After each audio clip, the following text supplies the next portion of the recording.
পুনর্জন্ম বলে যদি কিছু থেকে থাকে, তাহলে আমি জীবনানন্দের মতো শঙ্খচিল হয়ে জন্মাবো না।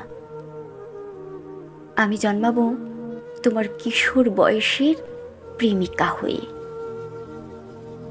যার জন্য রোজ তুমি স্কুল গেটের পাশের মোড়ে সাইকেল নিয়ে দাঁড়িয়ে থাকবে, শুধু এক পলক আমায় দেখবে বলে। আমি না হয় লজ্জাবতী মুখ নিয়ে আর চোখে তাকাবো। টিফিন টাইমে সবাই যখন খাবার খেতে ব্যস্ত, তুমি বরং নীল খামে চিঠিটা লুকিয়ে আমার খাতার ভাঁজে রেখো।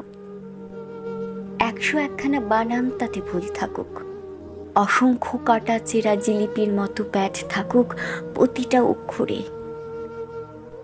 সেই ভুল বানানের, কাটা ছেঁড়া জিলিপির মতো অক্ষরের নিষ্পাপ অনুভূতিগুলো আমি চাই।